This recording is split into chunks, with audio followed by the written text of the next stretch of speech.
March 10, 1945. Cold gray morning, New York Harbor. A German woman sits rigid in a metal chair as American clippers buzz to life inches from her scalp. Her hands grip the armrests white-knuckled. She closes her eyes, waiting for the blade to cut deeper than hair, waiting for the humiliation her government promised would come. The clippers touch skin. Hair falls in clumps. White lice spill out, crawling desperately across fallen strands. She braces for laughter, for cruelty, for the enemy to show its true face. Instead, the nurse pauses. A tiny nick bleeds on her scalp. The American woman dabs it with antiseptic and says two words in broken German, "I'm sorry." That moment, that impossible kindness from hands that should have hurt her, would shatter everything. 48 German women thought they knew about America. What happened next in that prison camp wasn't propaganda. It was something far more dangerous to the Reich's lies. It was reality. And if you want to hear how hot showers, white soap, and full plates of food became the weapons that broke Nazi beliefs faster than any bomb, hit that subscribe button right now, because this story will change how you see World War II forever. Don't forget to like, subscribe, and turn on notifications so you won't miss the next thrilling videos. Join us as we explore more stories, historical events, and inspiring moments from the past. Be part of our community and discover history like never before. Her name was Anna Bauer, 24 years old, a nurse from Hamburg who once believed every word that came through her radio. She'd been told Americans were barbaric, that their cities were violent hellholes run by Jewish capitalists, that captured Germans would be beaten in the streets, and worse. For 18 months, she'd lived in that fear. First in a French transit camp, where lice colonized her scalp so thickly she could feel them moving day and night, scratching until her skin bled and infected, then crammed below decks on a troop ship that smelled of diesel fuel and human misery. 18 months without a real wash. 18 months wondering if the propaganda was true. Now she stood on American soil for the first time, staring at a skyline that didn't match anything she'd been told. The harbor was busy but strangely calm. No angry mobs. No rifles pointed at faces. Longshoremen shouted over clanging chains. Tugboats chugged through gray water. A coffee canteen on the pier sent steam curling into cold air. The smell hit her first rich and real, not the thin ersatz brew she'd known for years. Then came another smell, sharp and chemical clean. Disinfectant. Soap. The smell of a hospital, not a prison. Stand in line 2 by 2. The American sergeant's German was rough but understandable. His voice was firm, not cruel. Anna shuffled down the gangplank with 47 other women, legs trembling after days in cramped bunks. They clutched small bundles, a photo, a torn book, a comb with missing teeth, everything they owned. An MP walked beside them, rifle slung casually over his shoulder barrel pointed at the ground. That detail stuck in Anna's mind. Back home, guards always held weapons ready, fingers near triggers, eyes hard.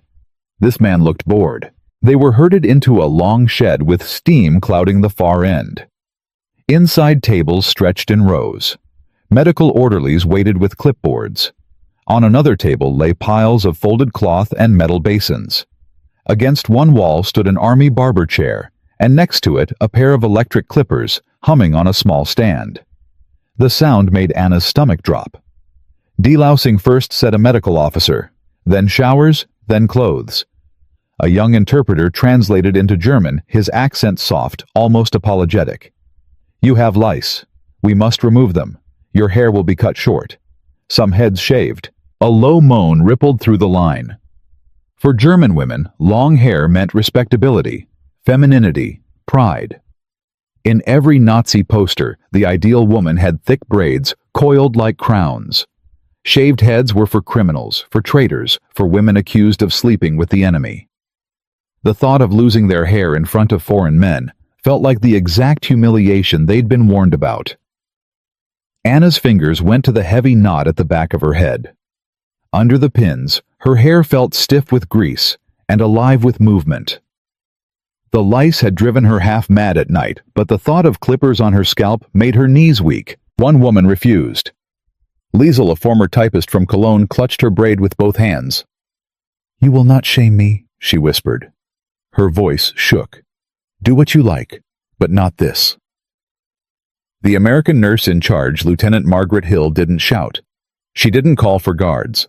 She stepped closer, white coat brushing the rough floorboards, and spoke softly, while the interpreter translated. "If we do not shave, the lice will stay. They will keep making you sick.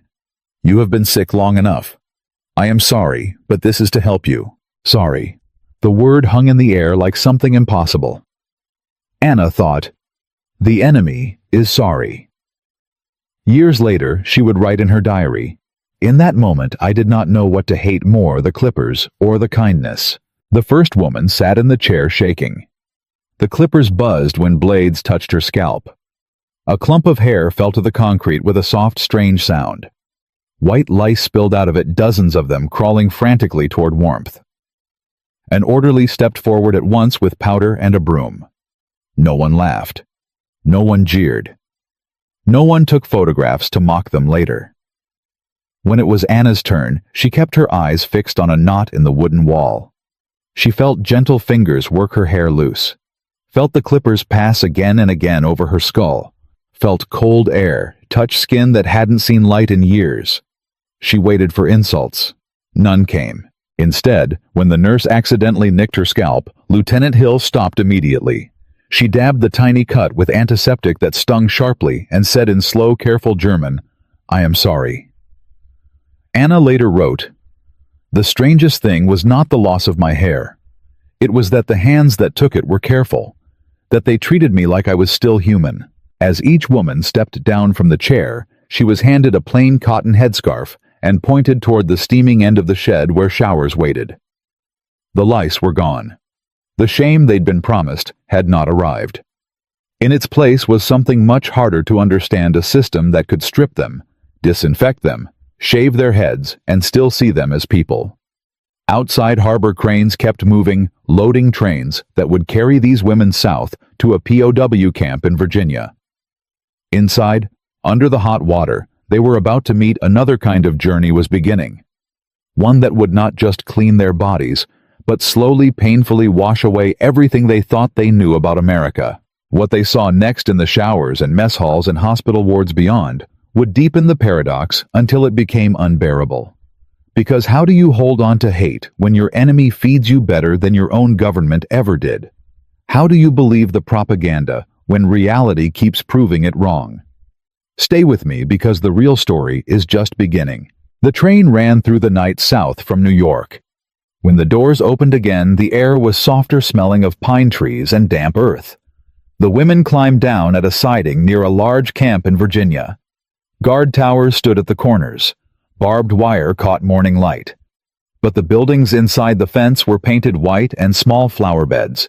Real ones grew beside the paths. Flower beds. In a prison camp. Anna stared at them as she walked past in single file. Her head was wrapped in a plain scarf over rough stubble. Without hair, her face looked older, her eyes huge. She felt the sun on her bare neck and the strange lightness on her scalp. The lice were gone. The crawling itch that had followed her for 18 months had stopped. But in her mind, she still heard scratching. Inside the reception building, warm steam filled another tiled room. "Shower then, doctor," the interpreter said. "Clothes after." The women hesitated only a moment. The clippers in New York had been a shock. The hot water here was a promise. Anna stepped under the showerhead. At first, nothing happened. Then a metal groaned somewhere in the pipes, and suddenly a rush of water hot enough to sting. It hit her shoulders and back like a heavy blanket. She gasped. The water ran over her shaved scalp, down her spine, across skin that had been washed only in cold basins or rain for more than a year. The soap was smooth and white, with a faint smell of lemons and hospital antiseptic. She held the bar in both hands for a second, feeling its weight. Then she began to scrub. Gray water ran off her body, then brown. She washed twice, 3 times until her skin turned pink and raw. All around her, water crashed onto tile. Some women cried quietly. Others let out little laughs that sounded almost like the girls they'd been before the war. Anna later said, "It was as if the dirt and the fear were leaving together. I felt my old self under my skin again."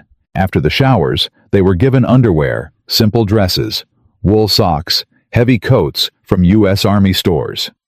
Everything was too big because they were so thin, but it was clean and warm. They tied their scarves back over their bare heads and shuffled into another room that smelled of alcohol and paper.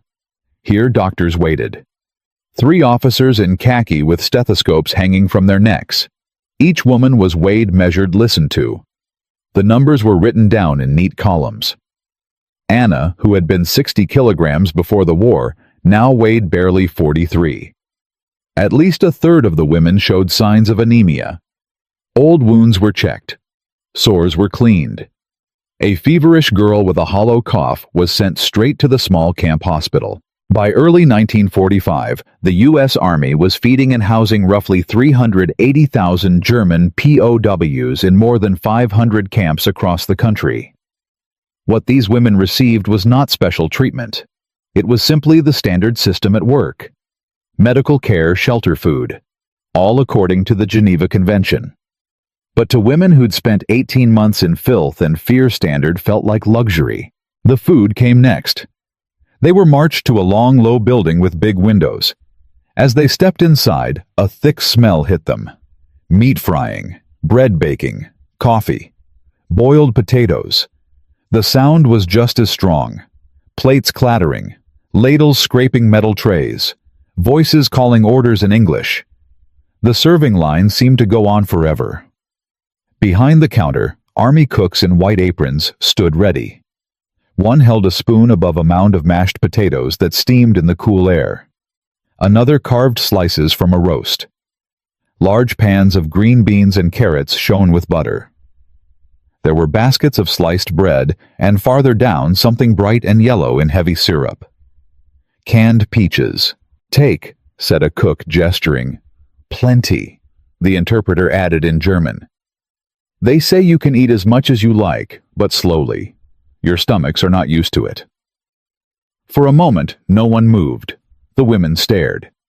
In their last camp in France, they'd eaten thin soup and 1 piece of stale bread a day. At home, ration cards had grown tighter each year. Here in the enemy's country, food lay in wide metal trays, so much that some of it would not be eaten. Anna placed her tin plate on the counter. The cook gave her a scoop of potatoes, a thick slice of meat with brown gravy, a spoonful of beans. At the end, a woman with gray hair and kind eyes added a piece of bread and 2 peach halves that trembled in syrup. Anna sat at a table with the others. For several seconds they just looked at their plates. Then one woman took a bite. She chewed slowly, eyes closed. Tears ran down her face. "It tastes of nothing," she whispered at first, then shook her head. "No, it tastes of everything." Anna raised the fork to her mouth. The meat was soft and salty. The potatoes were rich and smooth. The beans had a bite that told her they were fresh, not dried. When she tasted the peach sweet and cold, she remembered a summer before the war, a market in Hamburg, her mother laughing over a basket of fruit. The memory hurt more than hunger ever had. That night in her bunk under 2 wool blankets, the guilt came. She lay on a mattress for the first time in months, her stomach full, the smell of clean sheets and faint disinfectant around her. In the dark, thoughts turned toward home. She tried to picture her parents' flat in Hamburg, but now bombs had fallen there too. News had reached even the camps. Firestorms. Whole streets gone. Her last letter from home, months old, had spoken of 1,000 bomber raids and sharp ration cuts. Her mother had written, "We stretch everything. We are thin, but our spirit is strong." That had been before the last great air attacks. Anna was now eating more than 2,500 calories a day, nearly as much as an American soldier. In many German cities, by 1945, civilians survived on barely 1,000. Each spoonful, each peach slice in her memory felt heavier when she thought of that. Why here, she wrote in a small notebook given to her by a camp worker. Why am I safe and warm while my family hides in cellars? The enemy feeds me better than my own state ever did. I do not know what to do with this fact. Around her, other women lay awake with the same double feeling. Relief in their bodies, a stone of shame in their chests. The camp was saving their lives. Somewhere beyond the ocean, people they loved faced hunger under falling bombs. But here's what would really break them. Not the food, not the showers, not even the careful hands that shaved their heads. What would shatter their beliefs completely was meeting the faces behind those hands. The guards who weren't monsters, the nurses who weren't cruel, the ordinary Americans who treated enemies like human beings because that's what their rules demanded. In the days that followed, the routines of camp life began to shape their hours. Roll call, meals, work lists, evening counts. The barbed wire and watchtowers never moved. But inside that frame, something else was quietly changing. The shape of the enemy. And in part 2, you'll see how a simple act, teaching English with hand-drawn pictures, sharing Red Cross packages, showing them films of American life, became the weapon that propaganda could never defeat. Because what these women were about to learn wasn't just that Americans could be kind. It was that their own government had lied to them about everything. And when those lies finally collapsed, the truth underneath would be more terrible than any of them could imagine. In part 1, we left Anna Bauer and 47 German women standing in a Virginia POW camp. Their heads shaved, their bodies clean for the first time in 18 months, their stomachs full of American food they couldn't understand. They'd been told Americans were barbaric. Instead, they found hot showers, careful hands, and apologies. But that was just the beginning. What came next would be even harder to process. Because it's one thing to receive kindness from strangers behind a fence.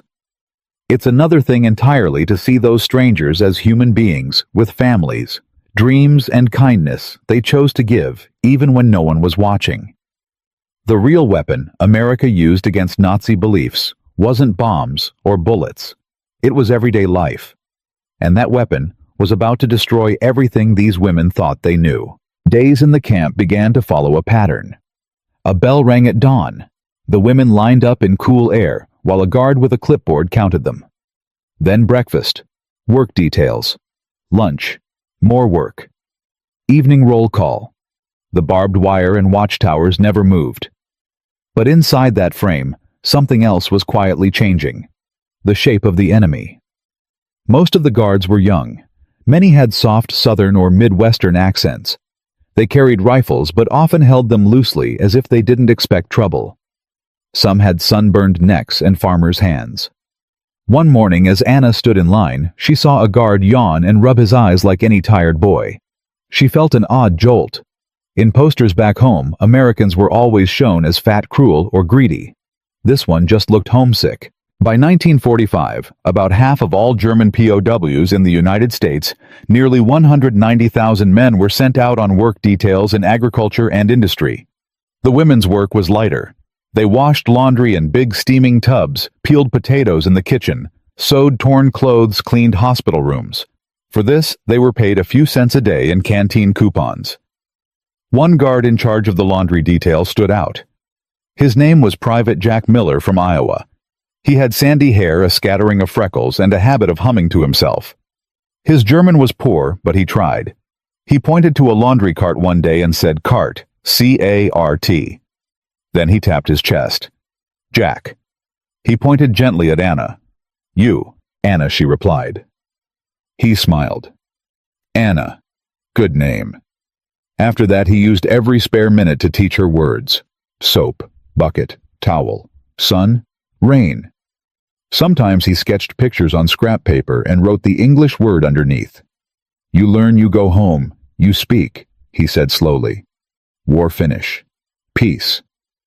Anna later remembered, he treated our English like a gift, not a weapon. I waited for him to show the other face we had been warned of. It never came. But it wasn't just Jack. It was the cook who passed extra bread when she thought no one was looking. It was the medical officer who spent 15 minutes explaining to Liesel through an interpreter why her persistent cough needed rest and medicine, speaking to her like a patient, not a prisoner. It was the way American soldiers laughed with each other during breaks, teasing, joking, acting like boys instead of warriors. Anna watched them and thought, "These are the people we were told had no culture, no honor, no soul. Yet they smile more than we ever did." The first time a Red Cross truck arrived, the camp felt almost festive. A white van with a red cross on each side rolled through the gate, raising dust. Volunteers in light coats climbed down carrying boxes. They smelled of perfume and cigarettes. They brought books in German and English, simple novels and dictionaries. They brought knitting needles and yarn paper and colored pencils, even a football. They asked through the interpreter about needs and complaints. Everything was carefully recorded. This too came from Geneva rules, but to the women it felt like kindness. In the recreation hut they set up a radio. Faint swing music floated on the warm air, all brass and drums, strange and lively. One night, listening to it, Liesel whispered, "They told us this music was corrupt. But it only sounds happy." Work sometimes took the women outside the wire. In late spring, a truck carried a group to a nearby cannery that needed extra hands. They sat on wooden benches in the back, the truck's metal floor rattling under them. Through the slats, Anna saw America roll past. The small Virginia town had white churches, neat houses with porches, shops, with glass windows that weren't broken. A grocery store window displayed rows of canned food, bright labels in red and yellow. At a gas station, a man filled a car's tank while his little boy licked an ice cream cone. There were no bomb craters, no burned-out trams, no piles of rubble. Anna thought of Hamburg flattened by firebombs in 1943. She hadn't seen it since, but letters had hinted at ruins and months of clearing bricks. The numbers that filtered through even to German civilians were grim. Tens of thousands dead in a single raid, whole districts erased. Now across the ocean, petrol flowed, and children ate ice cream as if the war were a distant rumor. The biggest shock, Anna wrote later, was not their guns or their factories. It was that their normal life had never stopped. Inside the cannery, the air smelled of metal, steam, and tomatoes. The women stood at long belts sorting fruit. American workers nearby joked and called out over the clank of machines. Some stared at the Germans with open curiosity, but no one shouted insults. An older woman at the next table passed Anna a pair of gloves and said with a nod, "Hot. Careful." The interpreter wasn't needed for that.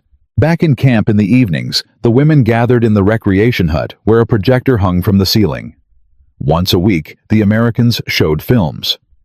Sometimes it was a comedy with people slipping on banana peels and laughing in crowded streets.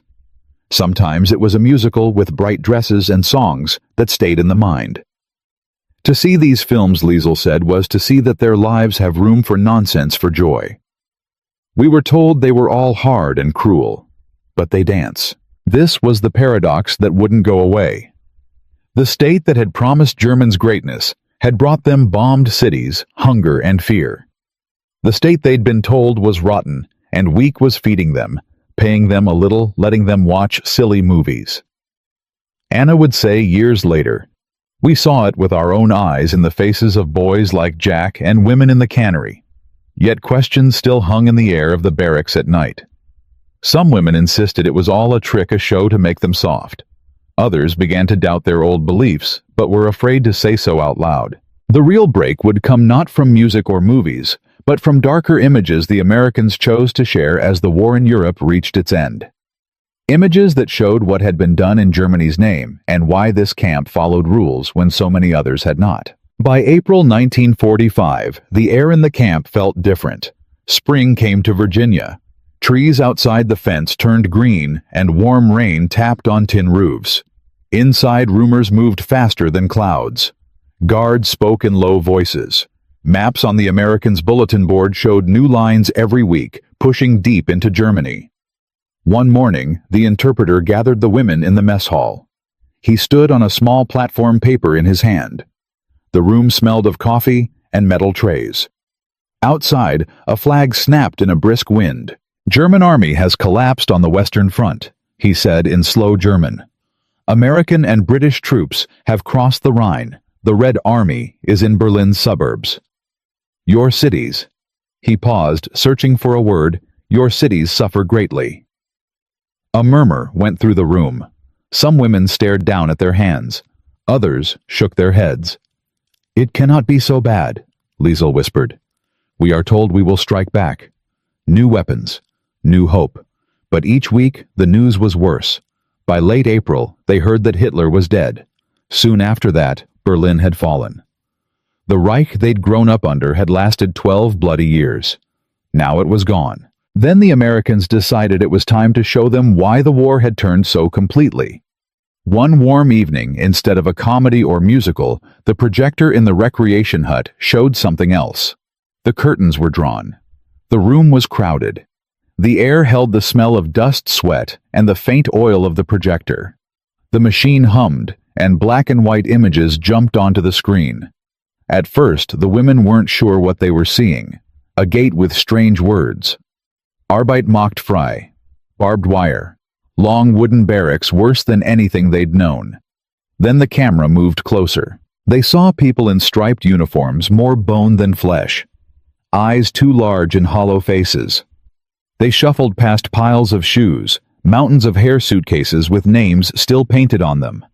In one terrible shot, a bulldozer pushed bodies thin, naked, piled like sticks into a trench. This is Buchenwald, the interpreter said quietly. This is Bergen-Belsen. This is Dachau.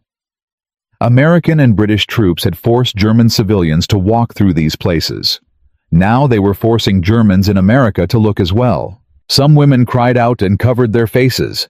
Others stared with dry eyes, too shocked to move. A few hissed lies. This is made for us. Hollywood tricks. Anna couldn't look away. The shaved heads on the screen hit her hardest.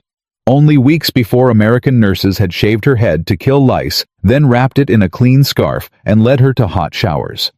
On the screen, heads were shaved to strip away identity before work and death. In Virginia, the clippers had been an act of care. In those camps, they were part of cruelty. That could have been us. She thought, then caught herself. The people on the screen were Jews, political prisoners, Roma prisoners of many nations. People her own government had called enemies or less than human. She'd never seen them like this before. She wrote the same buzzing sound of clippers, the same bare scalp. But in our camp, they apologized when they cut us. In those camps, no one apologized. They took everything. After the film, an American officer and a Red Cross representative spoke. They handed out a printed sheet in German summarizing what had been found. Over 6 million Jews targeted for destruction. More than 40,000 camps and sites of detention or forced labor across German-controlled Europe. Train schedules, lists, numbers. It wasn't rumor. It was paper stamped and signed. Then the Red Cross man did something else. He held up a small blue booklet. This is the Geneva Convention of 1929, he said. Your government signed it. Our government signed it. It says prisoners of war must receive enough food, basic medical care, protection from violence.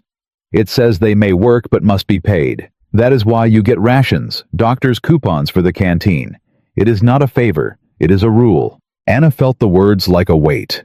She remembered a transit camp near the Channel months earlier, where she'd briefly seen British prisoners through a fence. Thin men in ragged uniforms, guards shouting.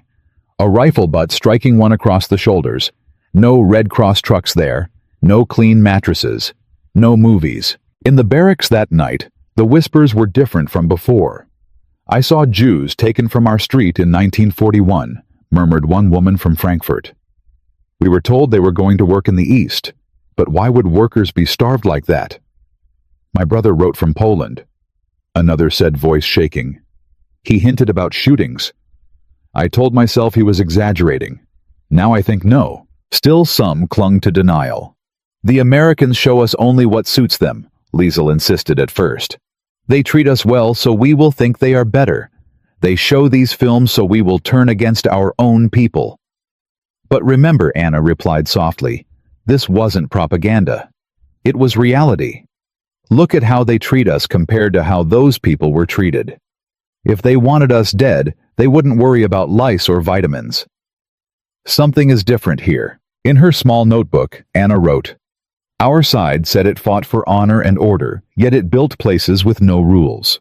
Their side we called barbaric, yet they bind even their enemies with rules that protect life. Where then is honor?" The Reich had already fallen on maps and in ruined cities. Now, in this quiet southern camp, it was falling inside the minds of some of its daughters. And in part 3, you'll see what happened when those gates finally opened, and these women went home to a Germany that no longer existed, carrying in their heads the most dangerous thing a defeated nation can hold: the truth. In parts 1 and 2, we watched Anna Bauer and 47 German POW women discover something impossible. The enemy they'd been taught to fear treated them with rules, hot water, full plates, and careful hands. They saw American life continue untouched by war while their own cities burned.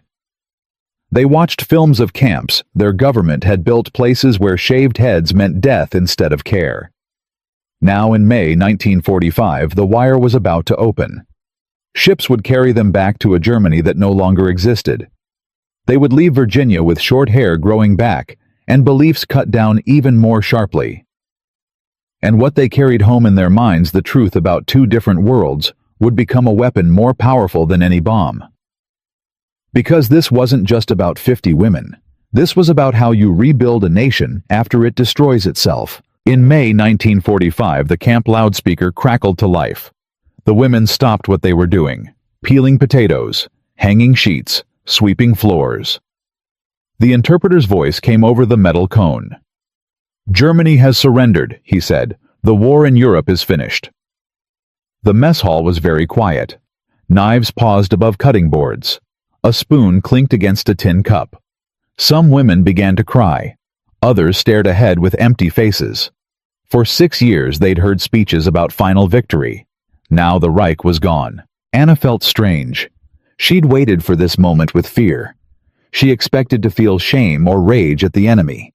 Instead, there was only a heavy tiredness and a question. What comes next? For a time, nothing changed. The work lists stayed the same. The food stayed the same. The guards were a little more relaxed. Some even said, "Soon home," with a small smile. But ships were scarce. Millions of prisoners had to be moved. In all, more than 3 million German POWs were in Allied hands in the West. Sending everyone back would take months, even years. In late 1945, Anna's name finally appeared on a list. Repatriation, the slip of paper said. She and 30 other women were told to pack their few things. A cold wind blew across the camp as they climbed into trucks for the last time. The wire slipped away behind them. The harbor in New York looked different now that she was leaving. It was still busy. Cranes swinging, gulls crying over gray water. But this time, she wasn't arriving in fear. She was leaving something that, in a hard way, had kept her alive. On the ship, the air smelled of diesel and sea salt. The bunks were close. The women shared rumors about home. "My cousin wrote that Munich is half rubble," one said. "They say in Cologne only a few church towers are left," said another. In 1945, nearly every big German city lost at least half its buildings. The numbers were too large to picture. When the ship finally reached the German coast Bremerhaven in the north, the women crowded the rail. The sky was low and gray. Along the harbor lay skeletons of ships rusting where they'd sunk at their moorings. Warehouses stood open to the weather, their roofs gone. A sharp smell of cold smoke, damp bricks, and sewage drifted across the water. They were put on a train. The car was unheated. Frost formed on the inside of windows. As it scraped past station after station, the scale of damage became clear. Whole blocks were flattened. Chimneys and bits of walls stood up from fields of broken stone. In some places, people had built shacks from wood and scrap metal in the ruins of grand houses. Anna's train reached Hamburg on a gray afternoon. She stepped onto a platform where only half the roof remained. The rest had been melted and twisted by firebombs. In 1943, it was said that more than 40,000 people had died in that week alone. She walked the streets with numb feet. Cold wind pushed soot into her eyes. The city she remembered, bookshops, cafes, a park with a bandstand, had vanished. In its place were piles of bricks, twisted tram rails, blackened trees. Women in patched coats pushed wheelbarrows of rubble. Children with thin faces dug through debris looking for metal or wood. She found her parents not in their old flat. It was a hole in the ground, but in a crowded emergency shelter, an old school on a hill. The hallway smelled of cabbage soup, wet wool, and too many bodies in one place. Her mother looked 20 years older. Her hair was almost white. Her father's shoulders had sunk, and he limped from a wound taken in an air raid. Her younger between 1948 and 1952. Factories restarted. By the mid-1950s, West German industrial output was more than double what it had been in 1947. People called it the economic miracle. Anna worked through those years as a nurse in a new hospital with clean white walls, modern machines, and regular supplies. Sometimes, as she walked through bright corridors that smelled of disinfectant and coffee, she thought of the camp hospital in Virginia. The sounds were similar. Clink of instruments, murmur of voices, a radio playing quietly somewhere. She married a man who'd fought on the Eastern Front and spent time in a Soviet camp. His stories were very different from hers. Starvation, beatings, no Red Cross, no Geneva rules. By 1945, more than 3 million German prisoners were in Soviet hands. Many wouldn't return until the mid-1950s, and hundreds of thousands never came back at all. When he listened to her talk about America, he sometimes shook his head in disbelief. They shaved your head, he would say, but they also shared their bread. Yes, she answered. That is exactly the point. For many years, she only spoke of her time as a POW in short pieces. Hair shaved because of lice. Work in the laundry. Good food, too much food, while Germany starved. The horror film about the camps. She felt that to say we were treated well in a land that still remembered hunger and rubble was almost indecent. But her children grew up in a calmer world. They went to schools that taught them about Hitler, about Jews, about war crimes. They saw photographs from Auschwitz and Treblinka. They asked questions that hadn't been asked in the 1950s or early 1960s. Mother, her daughter said one evening, "Where were you when all this happened? What did you see? What did you believe?" So, Anna began to talk more fully. At the kitchen table, over the smell of stew and freshly brewed coffee, she told them about Virginia. She described standing in line, lice crawling sure that the Americans would humiliate them. She told how instead they brought Clippers soap and an apology. They had every reason to hate us, she said. We had bombed their cities. Our U-boats had sunk their ships. We had followed a man who built those camps you see in the books. Yet the first American sentence I remember is, "We must help you."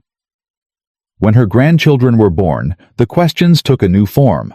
School projects, history reports, essays about World War II. Anna became a living link to a time that seemed impossibly distant, yet still shaped everything. She spoke at schools, sometimes her voice quiet, but firm. She showed them the small box of relics. The word list, the coupon, the booklet. The story of shaved heads, white soap, and full plates in a guarded camp never lost its power. It was proof that even in a world of camps and rubble, humanity could still reach across the wire. In the story of these German women, we see more than a side note of war. We see how ideas can die and be reborn in very simple places. A washroom, a mess hall, a hospital ward. They had marched out under banners of conquest and certainty. They came home with questions and doubts planted by soap rules and a full bowl of stew. The Reich tried to build power through fear and lies. The Americans, for all their own faults, often chose another path.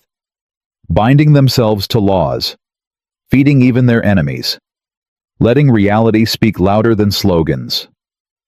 In that quiet contrast between shaved heads used to save lives and shaved heads used to crush them, lies a lesson that still matters. When you hold power, how you use it shapes not only your enemies, but the future itself. And that future, built on rules instead of cruelty, on abundance instead of starvation, became the foundation for 70 years of peace in Western Europe. That is Anna's legacy.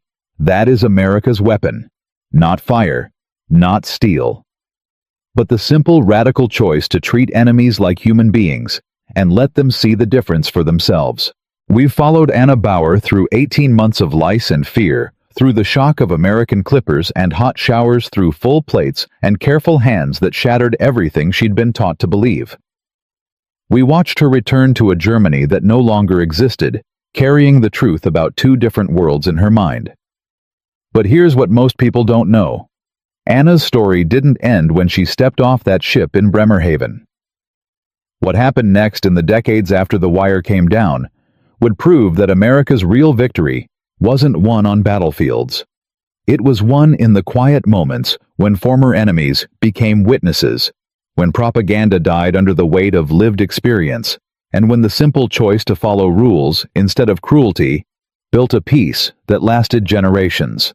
Because this story has one final chapter, and it changes everything we think we know about how wars actually end. Anna Bauer lived until 2003. She was 82 years old when she died in a comfortable apartment in Hamburg, surrounded by grandchildren who spoke fluent English and had never known hunger. In the years after the war, she rarely talked about Virginia. The guilt was too heavy. While her mother had frozen and starved, Anna had slept under wool blankets and eaten canned peaches. How do you speak that truth out loud in a city still clearing rubble? So she stayed quiet. She worked. She rebuilt. She married Ernst, the man who'd survived a Soviet camp where the rules Anna had experienced in America simply didn't exist. Where men were worked until they dropped and beatings were brother was missing, reported lost in the East. When they saw Anna in the doorway, her mother gave a small cry and rushed to her. For a moment there was only the warmth of arms and the salt taste of tears. "You are alive," her mother whispered. "We thought you in enemy hands. We thought worse."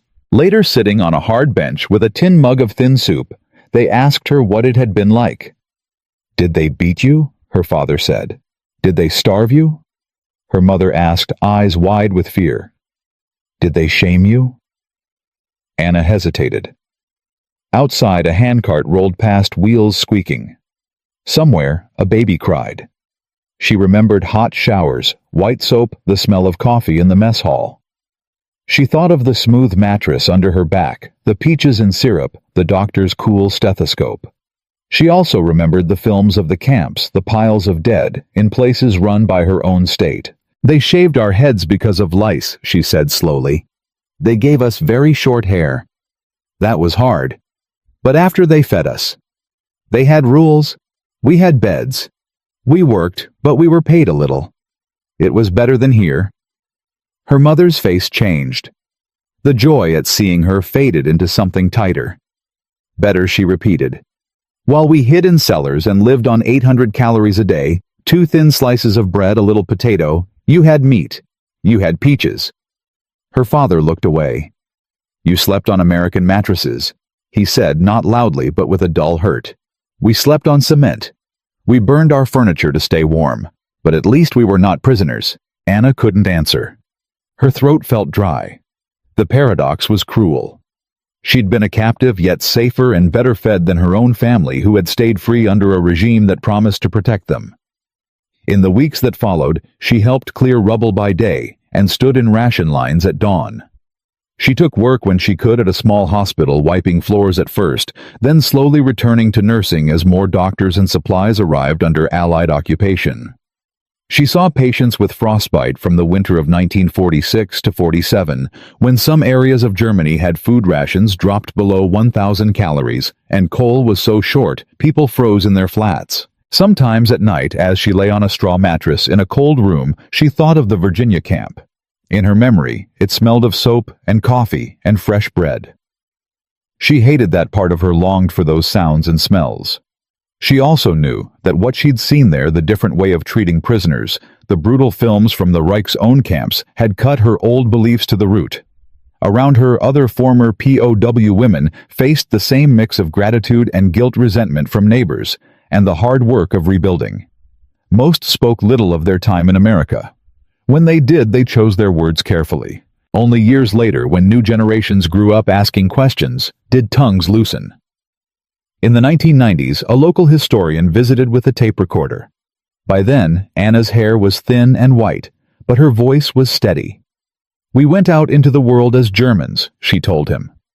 "We had been told we were a special people, that we brought order and culture. We ended the war in a camp in Virginia, learning that the people we called barbaric had laws to protect even us. We had come as conquerors. We left as students." She kept a small box in her wardrobe. Inside were a few relics. The worn German-English word list Jack had written for her on scrap paper. A camp canteen coupon worth 5 cents. A Red Cross booklet with the Geneva Convention text. Now and then she would open it, and the faint smell of old paper would take her back to that strange island of rules and plenty in the middle of war. Once a letter arrived with an American stamp. It was from Jack Miller's daughter. She'd found Anna's name in her father's papers after he died. He'd kept a faded photograph of the camp laundry group and a note.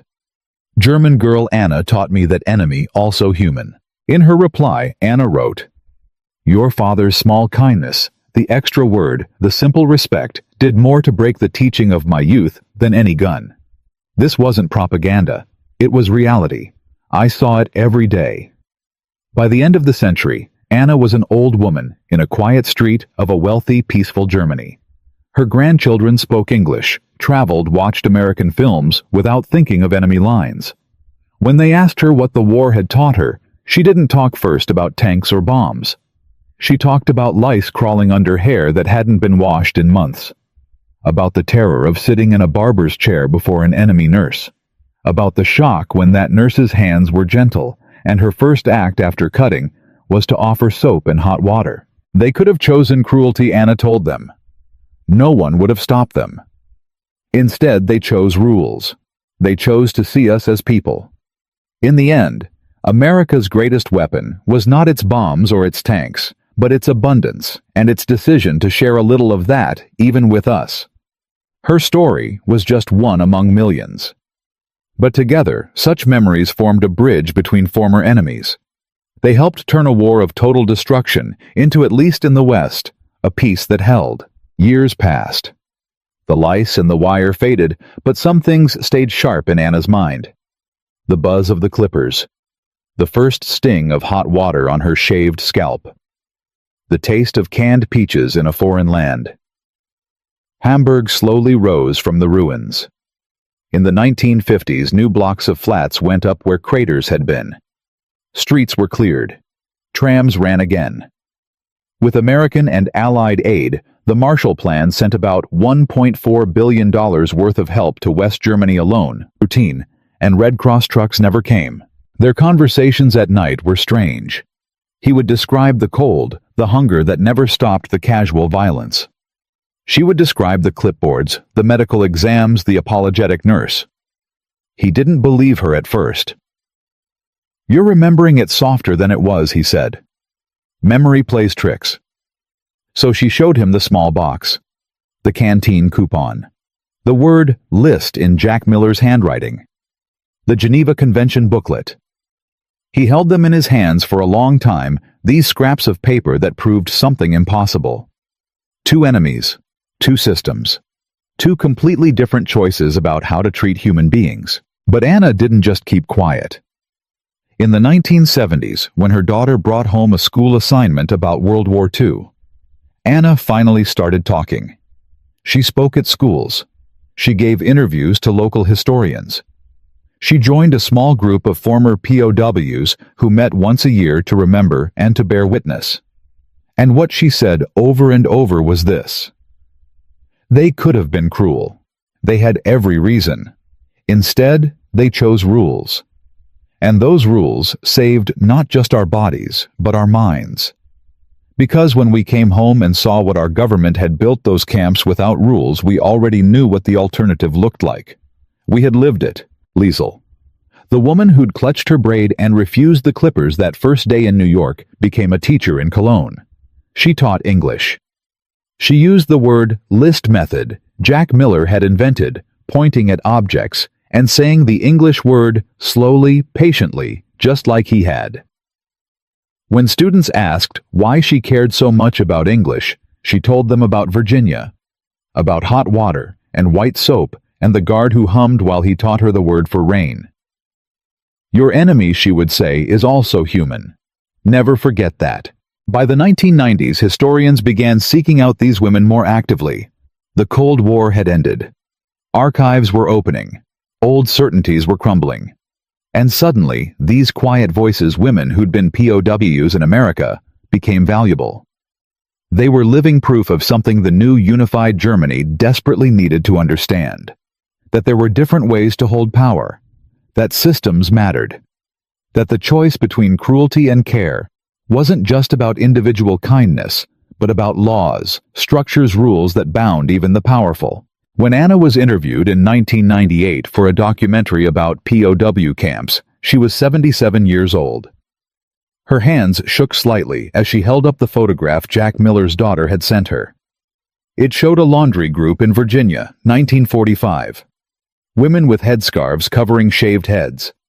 Jack Miller standing to the side, young, smiling, so impossibly young. The interviewer asked what she wanted people to know. Anna was quiet for a moment. Then she said, "This wasn't propaganda. It was reality.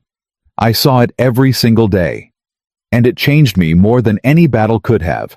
But Anna's story, powerful as it was, represented something much larger. She was one voice among thousands.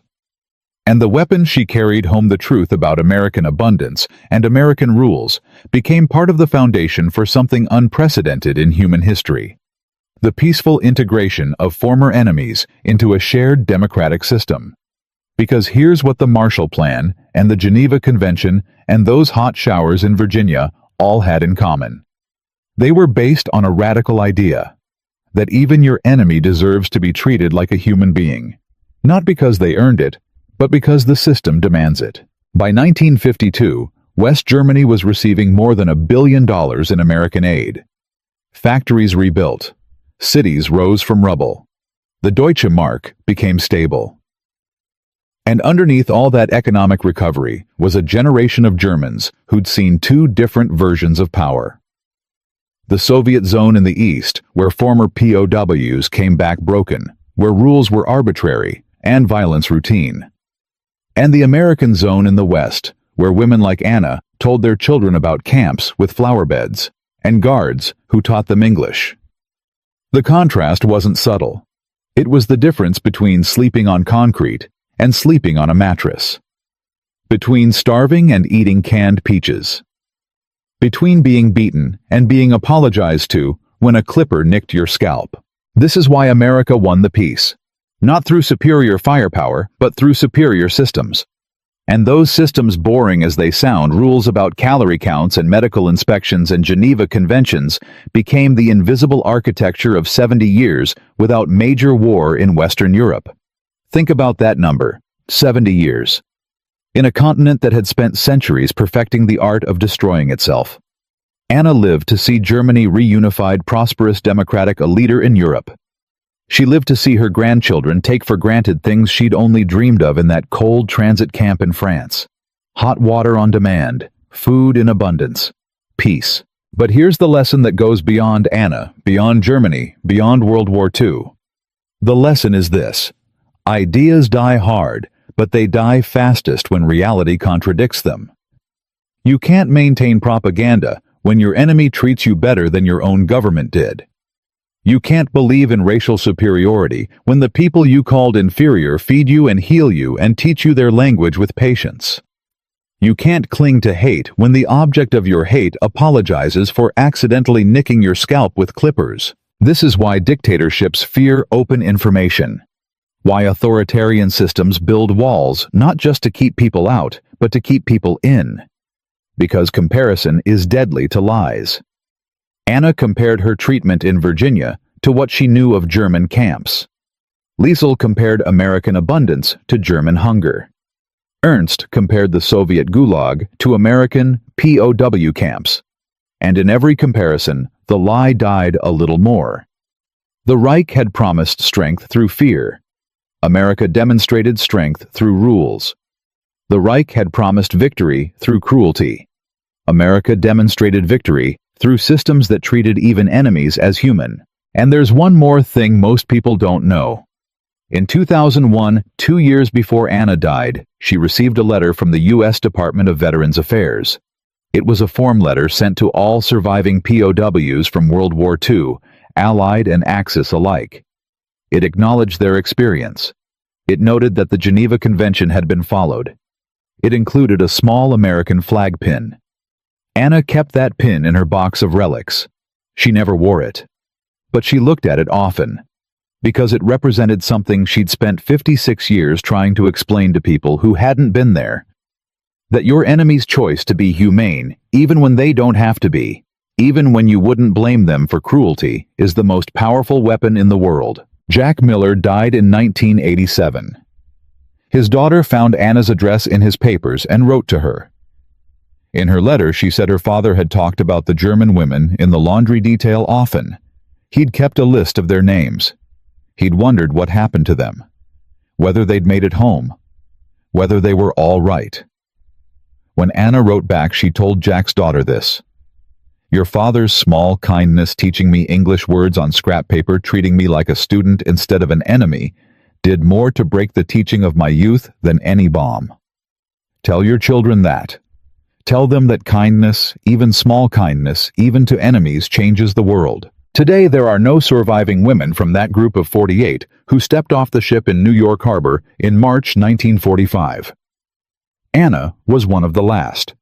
But their story survives in letters, in interviews, in small boxes of relics kept by grandchildren who barely understand what those scraps of paper mean. A canteen coupon, a word list, a Geneva Convention booklet. These are the artifacts of a different kind of war. A war fought not just with bullets and bombs, but with rules and systems, and the radical choice to see enemies as human beings who would one day, when the shooting stopped, have to live in the same world. From 48 women with lice-infested hair and terror in their hearts, to witnesses who spent decades teaching the next generation that power without cruelty is possible. From a single POW camp in Virginia to a foundation for 70 years of peace in Western Europe. Anna Bauer and women like her proved that the most dangerous weapon in any war isn't the one that kills the most people. It's the one that changes the most minds. And America's greatest weapon in World War II, the one that won the peace even after winning the war, was this: we chose to follow our own rules even when nobody was watching. We chose to treat enemies like human beings even when they'd treated others like animals. We chose systems over revenge. And in doing so, we built something that bombs could never build. A peace that lasted. A Germany that became a partner instead of a perpetual enemy. A world where the children of former enemies speak each other's languages and share each other's prosperity, and have no memory of the hate their grandparents carried. That is the legacy of white soap and hot showers and careful hands holding clippers. That is the power of rules that bind even the powerful. That is why Anna Bauer's story matters. Not because it was unique, but because it was ordinary. Because 380,000 German POWs experienced some version of what she experienced. And they all went home carrying the same weapon: the truth. And in the end, the truth was enough.